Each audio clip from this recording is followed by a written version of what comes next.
E aí Davi, então, ele vai, em primeiro lugar, se arrepender, e ele é conduzido ao arrependimento pelo Senhor, ouvindo a palavra do Senhor. Davi vai se submeter ao Senhor, então quando o Senhor o disciplina, ele vai se submeter ao Senhor, e por fim, ele vai seguir em frente sem amargura. Foi isso que nós compartilhamos no segundo livro do profeta Samuel, no capítulo 12.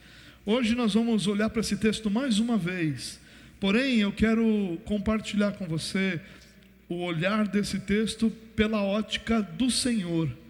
Nós falamos sobre como Davi se comportou. Agora eu quero compartilhar com vocês como Deus agiu diante do pecado de Davi.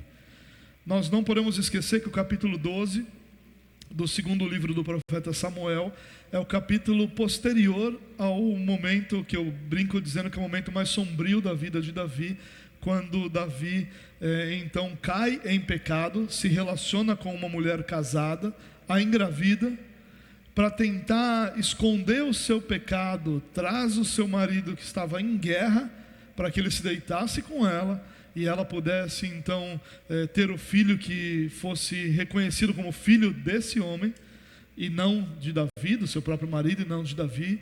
Esse homem, de uma forma muito nobre, se recusa a deitar-se com a sua mulher, porque os soldados que eram seus companheiros estavam dormindo em tendas, estavam dormindo no campo, e ele então se recusa a deitar na sua cama com sua mulher, e por conta disso o plano de Davi dá errado. Davi cria então um novo plano, e esse novo plano é colocar esse homem na frente da linha na linha de frente do exército, para que, obviamente, no lugar mais perigoso ele pudesse sofrer algum dano, e é o que acontece. Ele é colocado na linha de frente, ele é atacado, morto, e aí depois de morto, Davi então toma a Batseba para si como esposa, e ficou tudo certo, né? O marido oficial dela morreu, Davi então assumiu uma viúva, e aparentemente está tudo bem resolvido. Mas não estava, porque o pecado de Davi, que estava oculto a todas as pessoas ao seu redor, nunca esteve oculto diante de Deus. E Deus então age diante do pecado de Davi.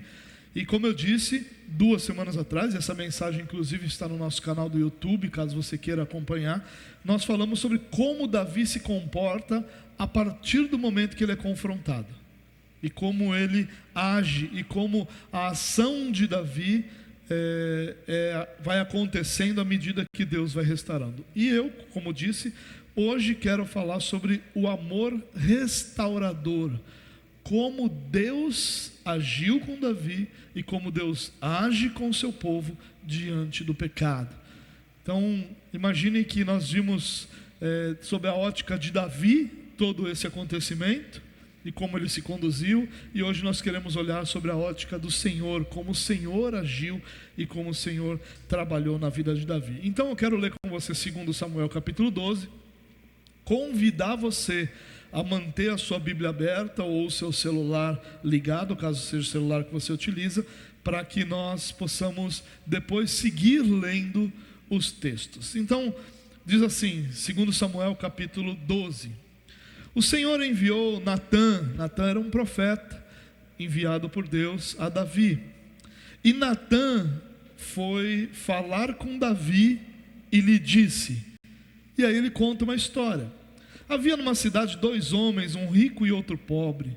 O rico tinha ovelhas e gado em grande número, mas o pobre não tinha coisa nenhuma, a não ser uma cordeirinha que ele havia comprado. Ele a criou e ela cresceu em sua casa, junto com seus filhos. Comia da sua comida e bebia do seu copo, dormia nos seus braços e ele a tinha como filha. Certo dia chegou um viajante à casa do homem rico, e este não quis pegar uma das suas ovelhas ou um dos seus bois para dar de comer ao visitante que havia chegado. Em vez disso, pegou a cordeirinha do homem pobre e a preparou para o homem que havia chegado. Então o furor de Davi se acendeu contra aquele homem, e ele disse a Natã, tão certo como vive o Senhor, o homem que fez isso deve ser morto, e pela cordeirinha restituirá 4 vezes porque fez uma coisa dessas e porque não se compadeceu. Então Natã disse a Davi: esse homem é você. Assim diz o Senhor, o Deus de Israel: eu o ungi rei sobre Israel, eu o livrei das mãos de Saul, eu lhe dei a casa de seu senhor e as mulheres de seu senhor em seus braços, também lhe dei a casa de Israel e de Judá. E se isso fosse pouco, eu teria acrescentado tais e tais coisas. Porque então você desprezou a palavra do Senhor, fazendo o que era mal aos olhos dele? Com a espada você matou Urias o heteu, você tomou por esposa a mulher dele, depois de o matar com a espada dos filhos de Amon. Agora, pois, a espada jamais se afastará da sua casa, porque você me desprezou e tomou a mulher de Urias o heteu para ser sua mulher. Assim diz o Senhor: eu farei com que da sua própria casa venha o mal sobre você, tomarei as suas mulheres, a sua própria vista, e darei a outro homem que se deitará com elas em plena luz do dia. Porque você o fez em segredo, mas eu farei isso diante de todo Israel e em plena luz do dia. Então Davi disse a Natã: pequei contra o Senhor. E Natã respondeu: também o Senhor perdoou o seu pecado, você não morrerá. Mas porque com isto você deu motivo a que os inimigos do Senhor blasfemassem, também o filho que lhe nasceu morrerá. Então Natã foi para sua casa. Até aí, depois a gente vai continuar lendo. Queridos, quando Davi comete esse ato abominável contra o Senhor, e o Senhor diz aqui claramente que ele fez isso contra o Senhor: você me desprezou, Deus diz para Davi, e tomou Urias. Urias era o marido de Batseba, a mulher com quem Davi havia tido um relacionamento, e quem ela engravidou, né? Quem ele engravidou. E é interessante, irmãos, que quando nós olhamos para como Deus lida com o nosso pecado, nós vamos encontrar um amor, bom, eu chamei a mensagem disso, né? Um amor restaurador, um amor que é conduzido e que age de forma a que o pecador não permaneça caído, de forma que o pecador não permaneça escravizado pelo seu pecado, de forma que o pecador não permaneça caído no seu pecado e preso nele e sofrendo as consequências dele. Ao contrário, o Senhor conduz todas as coisas em busca da restauração do pecador. Isso não aconteceu apenas aqui, isso é o que o Senhor faz continuamente, desde o Éden, quando os nossos primeiros pais pecaram. O que o Senhor faz? O Senhor não os mata de uma hora para outra, o Senhor não os condena de uma hora para outra e os destrói naquele momento. Não, o Senhor se aproxima deles e os questiona. E aí lá no Éden nós temos a lembrança: onde está você? Adão, onde você está? E aí a resposta deles era: olha, nós vimos que estávamos nus, ouvimos a sua voz e tememos e nos escondemos. E aí o Senhor pergunta. Primeiro o Senhor se aproxima, deu a eles uma oportunidade de que eles então confessassem seu pecado. Mas quando eles explicam a situação, ele diz: mas por que vocês se esconderam? Por que vocês viram que estavam nus? Vocês comeram do fruto que eu havia proibido de ser comido? E mais uma oportunidade então surge de que eles confessassem o seu pecado. Mas essa oportunidade mais uma vez é negada, e só então depois desse momento é que eles vão sofrer as consequências do afastamento do Senhor. A mesma coisa acontece aqui com Davi. Davi pecou em oculto, assim como no Éden, que ninguém havia visto, até porque não tinha ninguém, né? Existiam os dois e o Senhor, mas o Senhor viu. Aqui também ninguém sabia da história, mas o Senhor sabia. E o que o Senhor faz com Davi? Um homem que como ele mesmo diz, né? Deus ungiu Davi como rei em Israel. Deus livrou Davi das mãos de Saul. Saul foi o primeiro rei de Israel que tentou em muitas ocasiões matar Davi. E Deus guardou Davi de todos esses momentos. Deus havia tirado Davi de cuidar das ovelhas do seu pai, de uma vida comum para torná-lo rei de Israel. Deus o exaltou, Deus deu a ele uma posição diante de todo o povo. O próprio Deus diz: eu te dei a casa de Judá e a casa de Israel, eu dei a você tudo isso. E se isso tivesse sido pouco, eu continuaria a lhe acrescentar tudo o que fosse necessário, porque eu te escolhi para isso. E aí o Senhor faz uma pergunta: por que então você desprezou a palavra do Senhor? O Senhor não se contentou com o pecado de Davi, não se alegrou com o pecado de Davi, e não desistiu da pessoa de Davi por causa do seu pecado. Ao contrário, Deus vai a Davi para produzir essa restauração. A primeira coisa, irmãos, que eu queria que nós pensássemos essa noite é que, quando nós olhamos para essa história, nós vamos ver que Deus sempre confronta o nosso pecado. A primeira coisa que Deus está fazendo com Davi aqui é confrontar o seu pecado. E olha que interessante, se Natã tivesse chegado diante de Davi e dito: olha, Davi, eu vim aqui porque você pecou, e você diante do Senhor cometeu essa abominação, talvez a resposta de Davi, como é a resposta de praticamente todo pecador, seria se resguardar ali daquele pecado, seria agir de uma forma a não reconhecer aquilo de início, a não assumir aquilo, a não reconhecer o seu pecado. Essa é a palavra correta. Mas o que Deus faz? Deus envia um profeta que, com uma sabedoria dos céus, conta uma história para Davi. Davi, tinha dois homens numa cidade, um rico e outro pobre. Aquele que era pobre só tinha uma ovelhinha, e cuidava dela como se fosse seu animal de estimação, comia no seu prato, bebia no seu copo, dormia na sua cama, ele a tinha como filha. E tinha um homem rico, com muito gado, com muito rebanho, com muitas coisas. E um dia chegou um visitante na casa do homem rico. E o homem rico, ao invés de matar um dos seus animais para preparar um banquete para o visitante, pegou a única ovelhinha que o homem pobre tinha. E quando o profeta Natã diz isso, a Bíblia diz que Davi se enche de furor. A ira de Davi se acende contra aquele homem e disse: tão certo como vive o Senhor, esse homem deve ser morto. E ainda vai restituir a ovelhinha para a família desse homem. E aí Natã então tem a oportunidade de dizer para Davi: esse homem é você.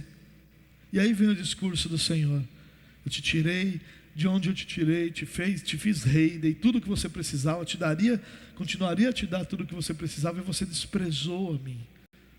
E por conta disso, há um pecado que você vai ter que lidar com ele. Queridos, nós pecamos, é verdade, mas os nossos pecados nunca passam desapercebidos diante do Senhor. O Senhor sempre nos confronta. E a nossa dificuldade está em reconhecer esse confronto, em nos submeter a esse confronto, em dar ouvidos a esse confronto. Certa vez Jesus disse que o profeta não tinha honra na sua própria terra, na sua própria casa. E o que Jesus estava dizendo ali é que, pela proximidade que existia entre o profeta e a cidade onde ele nasceu, ou seja, as pessoas conheciam a vida daquele profeta, poucas pessoas se inclinavam para ouvir o que ele tinha para dizer.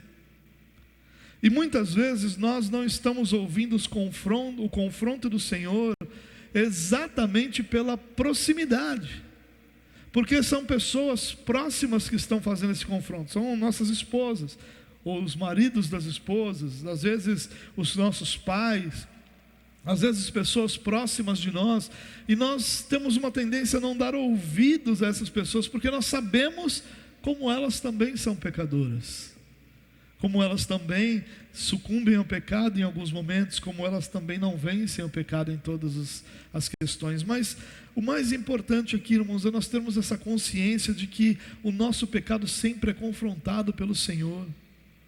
E que reuniões como essa, e como os nossos grupos familiares, e como muitas outras reuniões, são oportunidades que o Senhor utiliza para nos confrontar do nosso pecado, para lidar com assuntos que nós não queremos lidar, para tratar de temas que nós não queremos conversar, para sermos inseridos em assuntos que, se dependerem de nós, nós nunca vamos conversar sobre isso. Mas o Senhor, buscando nossa restauração, nos concede as oportunidades de nós ouvirmos sobre o nosso pecado. O Senhor nunca nos deixa desamparados e nunca nos deixa distantes da restauração, como se Ele tivesse visto o nosso pecado e dito: olha, você teve sua oportunidade, agora segue seu caminho, se é isso que você quer. Não, essa é a ideia que não é a nossa. Da mesma forma como nós cremos na soberania de Deus para nos resgatar, nós cremos na soberania de Deus para nos conduzir.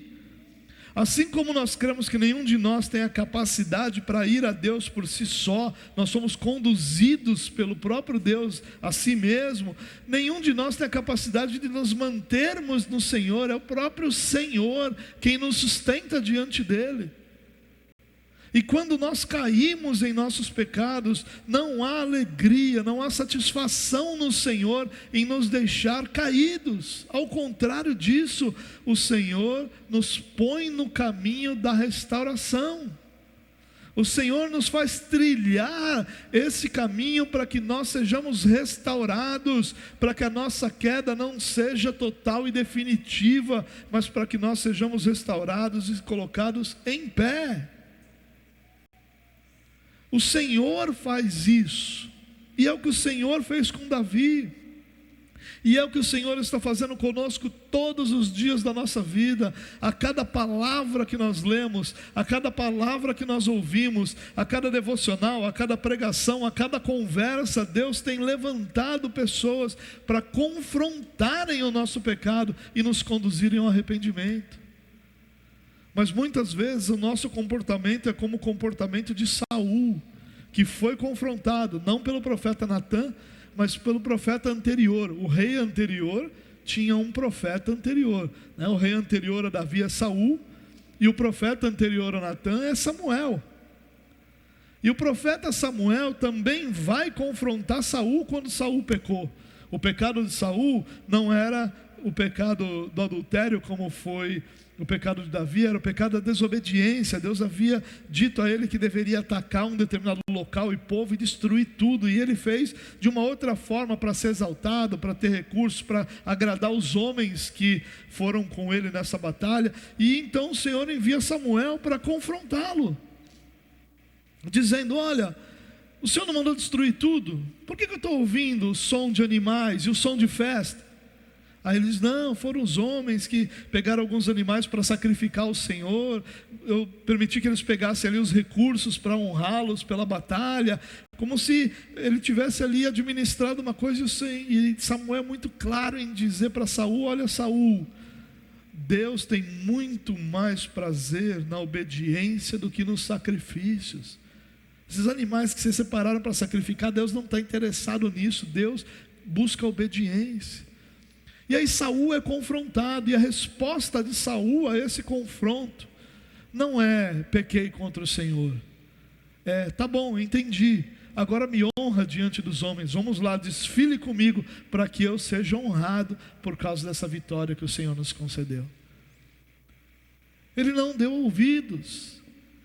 O confronto chegou a ouvidos surdos, a ouvidos arrogantes, a ouvidos que não estavam interessados em honrar o Senhor, mas ouvidos que tinham muito mais desejo de ouvir aquilo que lhe agradava ao coração do que a verdade do Senhor.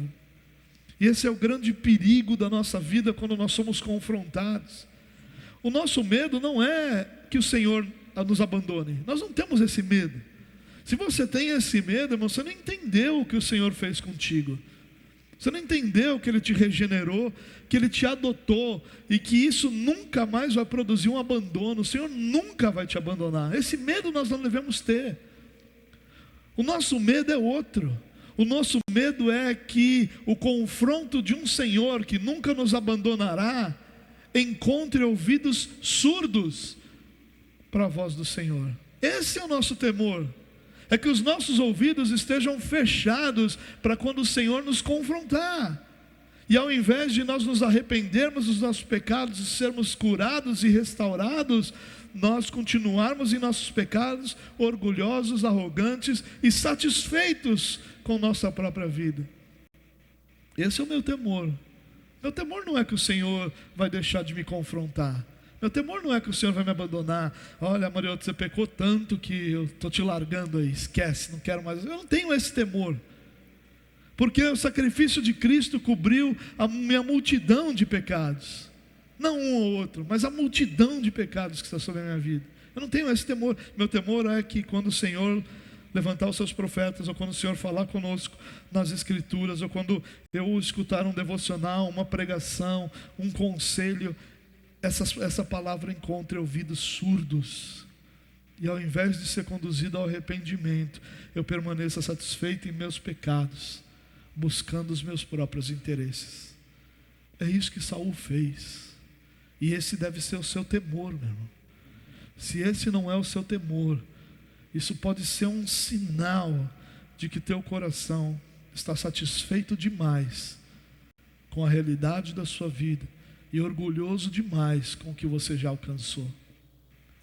Davi pecou, é verdade, mas quando Deus o confrontou, Deus fez isso de uma forma tão sábia, através da sua própria palavra, que desmontou Davi.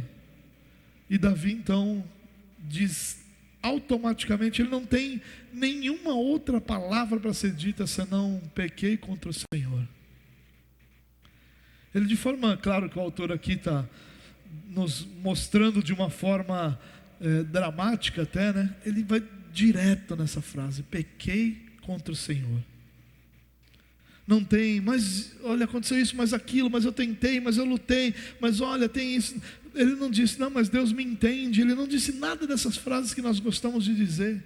Ele disse, pequei contra o Senhor, porque o confronto do Senhor não encontrou ouvidos surdos, mas encontrou um coração inclinado para obedecer e honrar o seu Deus. É verdade que ele desprezou o Senhor, é verdade que ele ofendeu o Senhor, mas quando confrontado, seu coração se inclinou para a obediência e para a honra ao Senhor. Queridos, Deus nunca vai te deixar sem ser confrontado. O Senhor sempre vai te confrontar. E entenda isso como um ato da mais profunda misericórdia do Senhor sobre a sua vida. Nós vivemos hoje, irmãos, uma geração onde nós temos dificuldade de falar as coisas. Nós não podemos mais falar as coisas, porque quando nós falamos as coisas de uma forma mais direta, nós recebemos uma série de adjetivos que nos rotulam como se nós fôssemos de alguma forma frios, sem amor, grossos e outras palavras assim. O Senhor nos confronta, e o confronto nunca vai ser confortável. Por mais que as palavras, como foram as palavras aqui de Natan no início da conversa, se fosse hoje, Natan ia chegar e dizer assim, olha Davi, você sabe que eu te respeito muito, você sabe que eu amo você, você sabe que eu nunca faria nada para te prejudicar, porque é assim que eu tenho que aconselhar hoje. Quando eu tenho que chamar a atenção de alguém, eu tenho que começar, primeiro que eu tenho que passar 3 dias em jejum e oração para controlar a minha própria vontade de falar o que eu quero falar. Aí depois de fazer isso, meu irmão, você sabe que eu te amo, né? Você sabe que o Senhor me colocou aqui para cuidar da sua vida, né? Você sabe que eu não tenho outra agenda aqui senão teu crescimento, não sabe? Sabe então. Então por que você é tão sem vergonha e fez isso? É o que Natan está fazendo aqui. Natan está dizendo, Davi, olha, tinha um homem, tinha outro homem, tinha essa ovelhinha, tinha esse visitante. E aí Davi se enfurece e diz, não é você, Davi. Só que aí depois vem o que tem que ser dito. Davi conta essa historinha para chegar no confronto. Depois que ele chega no confronto, aí as coisas se tornam mais claras. Você matou Urias, a espada. Você matou pela espada dos amonitas. Você matou. Você é um assassino, ele diz para Davi, com todas as letras. E nós não gostamos desse confronto, irmãos.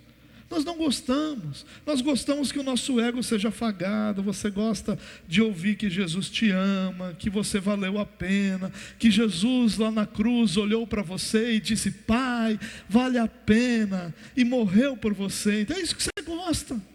É isso que a gente gosta. O que a gente gosta é que as pessoas digam isso: você é o ouro puro de Ofir. Tá, vai para um latão enferrujado, mas você é o ouro puro de Ofir. Você é a menina dos olhos de Deus. É isso que a gente gosta. A gente não gosta que nos chamem de pecadores. A gente não gosta que nos digam que nós perdemos as nossas batalhas para o pecado. A gente não gosta disso. O que a gente gosta é de afago.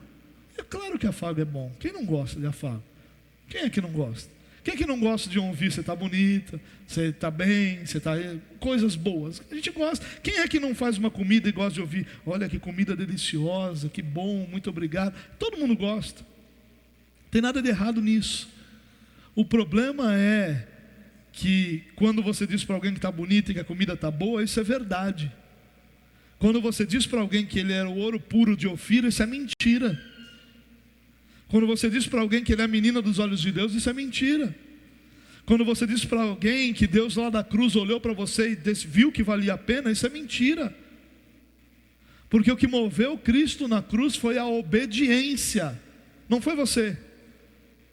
Ele obedeceu a Deus. Você calhou de estar nos planos de Deus, não no de Jesus, porque o plano de Jesus era obedecer a Deus. Por graça você estava lá. Essa é a nossa realidade. Nós somos pecadores, nosso coração é inclinado para o mal. Não permita que o Senhor confronte seu coração. Não há cura para o nosso pecado se os nossos ouvidos são surdos para o confronto do Senhor. Ah, mas eu não gosto de ouvir essas coisas. Ninguém gosta, eu também não gosto. Você acha que Davi gostou? Ninguém gosta. Mas é isso que produz cura. É isso. E aliás, quase tudo que produz cura é desconfortável. Você vai no médico, o tratamento normalmente é desconfortável. Você vai num dentista, o tratamento normalmente é desconfortável. Quase tudo que produz algum tipo de cura é desconfortável. Ou tudo tem algum tipo de desconforto. O confronto não é diferente. A cura dos nossos pecados não é diferente. Talvez nós devêssemos ter consciência de que, como nenhuma outra realidade na nossa vida é tão pesada quanto a realidade do pecado, ela tem que ser a mais desconfortável para lidar. Porque não é os nossos dentes e o nosso corpo, eles não são realidades tão importantes quanto a nossa eternidade. E se já são desconfortáveis para lidar, imagina aquilo que lida com a eternidade. A primeira coisa que Deus faz é confrontar seu povo. Deus nunca vai deixar de te confrontar. Agora que o Senhor nos dê graça para que os nossos ouvidos estejam inclinados para ouvir sua voz e para que nós possamos ser conduzidos ao arrependimento, como foi Davi quando confrontado pelo profeta Natã. Mas o texto continua. Olha o que diz a partir do verso 15 aqui. Então Natã foi para sua casa, e o Senhor feriu a criança que a mulher de Urias teve com Davi, e a criança adoeceu gravemente. Davi suplicou a Deus pela criança. Davi jejuava e, entrando em casa, passava a noite deitado no chão. Então os anciãos do palácio se aproximaram dele para o levantar do chão, porém ele não quis e não comeu com eles. No 7º dia a criança morreu. E os servos de Davi ficaram com medo de informá-lo de que a criança estava morta, porque diziam: quando a criança ainda estava viva, falávamos com ele, mas ele não dava ouvidos à nossa voz. Como então vamos dizer a ele que a criança morreu? Poderá fazer alguma loucura.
Apocalipse capítulo 3, quando Jesus envia sua carta para a igreja de Laodiceia, ele repreende essa igreja, porque a igreja de Laodiceia era uma igreja que, por causa da sua riqueza, do seu contexto social, acreditava que era autossuficiente, que não precisava de nada, que tinha recursos, mão de obra, tudo o que precisava para ser uma igreja que desse certo. E aí Jesus vai dizer: não percebe, porém, que é cego, pobre, nu e digno de compaixão. E aí Jesus diz a essa igreja: se arrependa agora. E ele vai dizer: porque eu disciplino aqueles que eu amo. Deus disciplina os filhos que Ele ama. Enquanto nós não entendermos isso, nós vamos passar por uma série de situações em que nós ficamos perdidos, às vezes amargurados, às vezes revoltados com o próprio Deus, como se aquilo estivesse acontecendo e nós estivéssemos passando pela maior das injustiças. É claro que Deus nos disciplina. Deus disciplina o nosso pecado. Deus disciplina a nossa rejeição a Ele. Deus disciplina aquilo que nós fazemos que o ofende. Agora nós precisamos entender que disciplina e punição são coisas completamente diferentes. A punição tem o objetivo de produzir sofrimento em quem recebe a punição.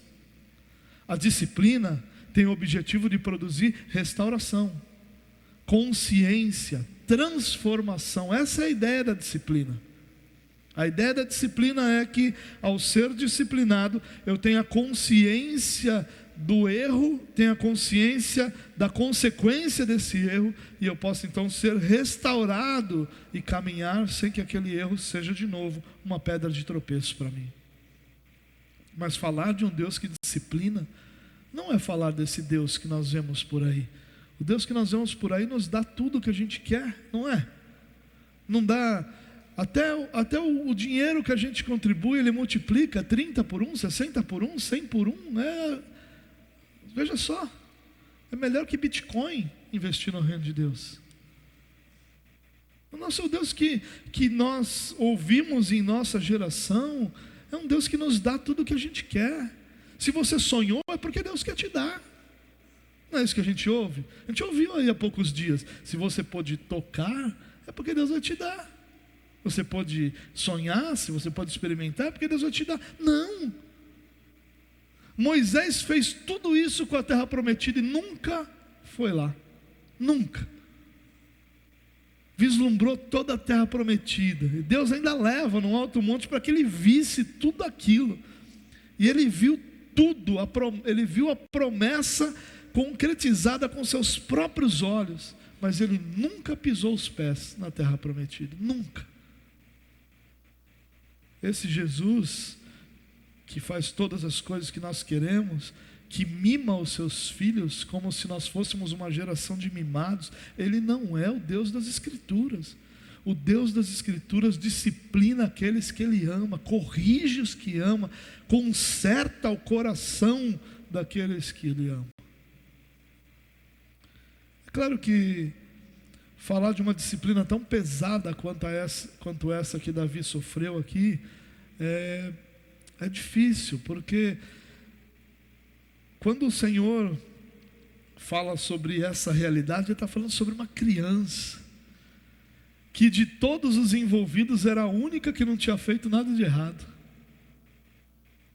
Davi pecou, Batseba pecou, e essa criança é a única que nada fez de errado. E a disciplina recai sobre a vida dela. Claro que é triste, mas a ideia aqui, irmãos, dessa disciplina é a mesma ideia que Deus estabeleceu quando fez o sacrifício dos animais. Você nunca pensou, por que o sacrifício de animais? Que coisa absurda. Olha, mas imagina hoje, hein? Falar hoje de sacrificar um animal. Vou pegar seu cachorrinho lá e vou sacrificar. Você está maluco? Sacrifica a mim, mas não sacrifica meu cachorro. Muitos vão dizer. Mas eu já falei sobre isso aqui. Quando Deus estabelece o sacrifício de animais, Ele não estabelece esse sacrifício com o objetivo de fazer os animais sofrerem, ou de transferir o pecado para os animais. Perceba que quando Jesus vai derrubar as mesas dos cambistas do templo, o que Jesus está fazendo ali? Está dizendo: olha, vocês tornaram um elemento religioso num negócio. E aí, qual era a questão dos cambistas? O povo de Deus tinha que entregar ali uma oferta ao templo quando ia.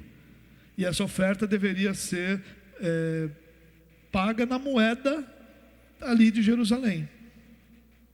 Isso fazia com que os homens que mudassem para longe de Jerusalém tivessem que manter um mínimo de contato com o povo de Deus, um mínimo de comunhão com o povo de Deus, para terem essas moedas. E não fossem viver suas vidas e abandonassem Jerusalém, porque Jerusalém tinha uma importância estratégica dentro da religião de Israel. Eles tinham que manter algum contato. Mas com os animais era ainda pior. Um animal, o que Jesus vai dizer? Que tipo de animal que era vendido lá? Eram animais ruins, de segunda categoria, que não serviam para o sacrifício. Eles eram avaliados pelos sacerdotes, os sacerdotes aprovavam, mas eram animais que não serviam. Que tipo de animal tinha que ser oferecido como sacrifício? Animal perfeito. Não podia ter faltando pelo, não podia ter quebrado uma pata, não podia ter nenhum tipo de mancha, mácula, ruga, nada que fizesse com que o animal tivesse algum defeito visível. Ele não podia ter nenhum defeito. Isso exigia o quê? De quem ia entregar o sacrifício. Imagine que você é uma pessoa, um homem, que vive em Israel, na época em que os sacrifícios no templo eram feitos. Você ia ter que ir uma vez por ano, no mínimo uma vez por ano, entregar o seu animal, o seu cordeiro, como sacrifício. Só que esse sacrifício, esse animal, não podia ter nenhum defeito. Se ele, caminhando solto pelo pasto, se arranhou num arbusto e arrancou um tufo de pelo, não serve mais para o sacrifício, ele tinha que ser perfeito. Se esse animal solto pelo pasto machucou uma pata e ficou mancando, não serve mais, ele tinha que ser perfeito. O que você tinha que fazer? Você tinha que criar esse animal como um animal de estimação. E você já tentou criar um animal de estimação e não se apegar a ele? Não é possível. Então esse animal que era criado muitas vezes dentro de casa, para não se cortar, para não se machucar, para não perder pelo, para não machucar uma pata, ele era criado dentro de casa. E agora imagine você, que você está criando esse animal, você sabe que ele é para o sacrifício, mas seu filho todos os dias brinca com esse animal. Vocês deram um nome para esse animal. Esse animal, quando vocês chegam em casa, esse animal já reconhece que vocês chegaram, já vai querer carinho com vocês, como é um animal de estimação. Era uma ovelha, não era um cachorro, mas é a mesma coisa. E aí chega um momento que você tem que pegar esse teu animal de estimação, colocar embaixo do braço, levar para Jerusalém, entregar na mão do sacerdote, para que ele corte o pescoço, o sangue escorra e o animal seja queimado. É isso. Ai, que absurdo. Era para ser absurdo. Porque a intenção de Deus era que quando você visse esse animal sendo imolado, você sentisse a dor que o pecado que você cometeu afetava aquele animal. Era isso. Deus queria que você sentisse a dor que o pecado produziu, para que você não mais tivesse alegria de pecar, não mais tivesse prazer em pecar, para que você olhasse para o pecado como algo odioso e nunca mais você quisesse passar pela situação de entregar um animal que você amava como sacrifício pelo seu pecado. Era essa a intenção de Deus. É a mesma intenção de Deus aqui. A disciplina é dura, é pesadíssima, é dolorosa, é angustiante para nós que lemos. Mas a intenção de Deus era a mesma do sacrifício, que Davi e Batseba nunca esquecessem como o pecado produz dor. E nenhuma dor na vida de Davi nunca poderia ser maior do que a dor de perder um filho, nunca. E o que Deus intentou aqui foi exatamente isso, que eles nunca esquecessem como o pecado maltrata e produz dor na vida daqueles que pecam. E é por isso que Deus nos disciplina, para que a gente lembre como é dolorido viver escravizado pelo pecado. Mas a história não termina aqui. Se a história terminasse aqui, seria uma história triste, que não condiz com o nosso Deus. Porque o nosso Deus confrontou Davi, nosso Deus disciplinou Davi. Mas o texto continua no verso 24. Então Davi, e aí teve toda a questão da criança morreu, Davi vai tomar banho, vai ungir os cabelos, vai adorar o Senhor, vai se alimentar, vai conversar ali com as pessoas que trabalhavam no palácio. Mas o verso 24 ele diz assim: então Davi consolou Batseba, sua mulher, teve relações com ela, e ela teve um filho, a quem Davi deu o nome de Salomão, e o Senhor o amou. Davi o entregou nas mãos do profeta Natã, e este lhe chamou Gedidias, por causa do Senhor. Olha que belo o desfecho dessa história. Depois de dor e sofrimento produzido pelo pecado, agora Davi, curado do seu pecado, restaurado do seu pecado, disciplinado pelo seu pecado, pode experimentar a plena bondade do Senhor. Então Deus confronta Davi, Deus disciplina Davi e Deus restaura Davi. O confronto não foi só para acusá-lo do pecado, a disciplina não foi só para trazer sofrimento. Tudo isso é uma condução para restauração, porque o alvo de Deus, quando Natã pisa diante de Davi, o alvo de Deus é que Davi fosse restaurado. Não era outro, não tinha outra agenda. Não tinha uma agenda de humilhação, não tinha uma agenda de demonstração de poder, uma agenda de sofrimento, de dor. Não, a agenda de Deus era a restauração de Davi, e a restauração de Davi sobre qualquer outra situação. E olha como Deus é bondoso e gracioso com Davi. Davi se volta para sua mulher, que estava sofrendo tanto ou mais do que ele, a consola, tem relações com ela, e o Senhor dá a eles um outro filho. Deus poderia ter feito Batseba estéril por causa do seu pecado. Deus poderia ter feito Davi estéril por causa do seu pecado. Mas Deus concede um recomeço para esse casal. Deus concede uma realidade completamente diferente daquela produzida pelo pecado. E não só Salomão nasce, mas o texto bíblico diz que o Senhor o amou. Salomão não era aquele filho que Deus olhava e dizia: olha, está aí fruto do pecado. Não, o Senhor o amou, porque ele não é fruto do pecado, ele é fruto da restauração, do amor restaurador de Deus, que restaurou duas vidas caídas e deu a eles como um sinal da sua bondade, Salomão, a quem o Senhor amou. Querido, é desconfortável o confronto, é dolorida a disciplina, mas o fruto disso é a restauração. É o Senhor nos restaurando e nos colocando em pé e nos dando frutos dessa restauração para a glória do seu próprio nome. O Senhor o amou. E eu achei interessante que o texto diz que Davi o entregou nas mãos do profeta Natã. Olha só, Davi não tem nenhuma amargura contra Natã. Não, ao contrário, ele entrega seu filho nas mãos do profeta Natã. E esse lhe dá um outro nome. Não Salomão como Davi deu, mas chama ele de Gedidias, que significa amado pelo Senhor. Todos os dias em que Salomão era chamado de Gedidias por Natã, ele era lembrado de que ele foi amado pelo Senhor. Tudo se fez novo. A destruição causada pelo pecado se tornou passado.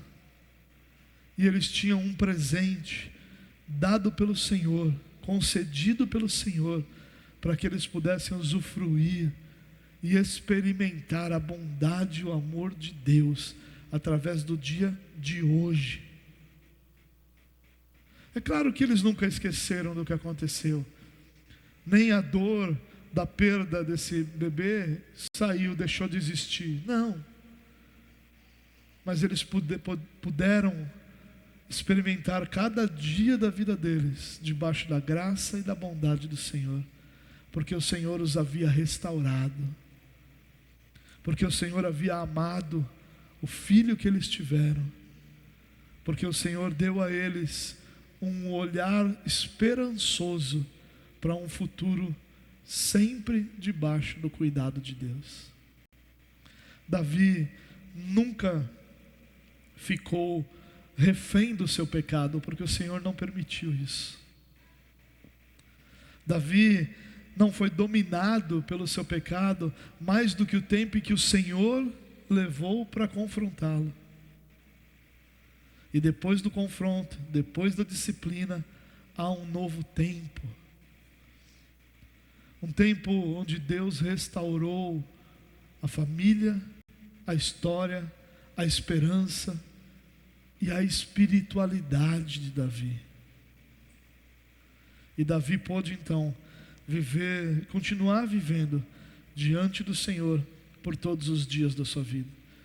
Isso não quer dizer que a vida de Davi dali para frente foi fácil. Não, ele enfrentou tantas e tantas lutas. Um dos seus filhos, Absalão, se levanta contra ele, tenta matá-lo, toma seu reino temporariamente. Tanta coisa ruim acontece. Porque Davi era um guerreiro, Davi era um rei. Mas esse pecado ficou para trás, porque Deus o restaurou. E Davi só pôde enfrentar as próximas batalhas da sua vida, porque agora ele está curado desse seu pecado, restaurado pelo Senhor, e pronto para seguir a vida, continuando a viver aquilo que Deus tinha para ele. Que o Senhor nos dê graça, irmãos, para que nós possamos, ouvindo a voz do Senhor, recebermos esse confronto do Senhor como expressão do seu amor, do seu cuidado por nós. Que nós olhemos para a disciplina do Senhor como uma ferramenta de transformação do nosso coração, de cura para o nosso pecado, para que nós possamos então experimentar a restauração de Deus, para a glória do próprio Deus. Vamos orar? Senhor, nós te louvamos por tua bondade, graça e misericórdia. Te louvamos porque o Senhor é Deus que tem cuidado de cada um de nós, porque o Senhor é Deus que tem nos amado, mesmo em meio aos nossos pecados, mesmo nos dias em que, como o Senhor mesmo disse a Davi, nós rejeitamos ao Senhor, nós pecamos contra o Senhor. Mesmo nesses dias, o teu amor restaurador não se aparta de nós e nos permite sermos confrontados, disciplinados e restaurados para a glória do teu nome. Pai, que o teu confronto nos conduza ao arrependimento, que a tua disciplina nos conduza à submissão, e que essa restauração nos conduza à alegria de pertencermos ao Senhor. Davi orou pedindo pela alegria da salvação, que ele já não experimentava mais, e o Senhor concedeu a ele isso. Que o Senhor conceda a cada um de nós, a cada momento em que nós somos vencidos pelo pecado, experimentarmos a restauração que vem do Senhor, para a glória do Senhor. Amém. Que o amor do nosso Deus e Pai, a graça do nosso Senhor e Salvador Jesus Cristo e as doces consolações do Espírito Santo de Deus sejam sobre a sua vida hoje e para sempre. Amém. Amém. Queridos, antes de você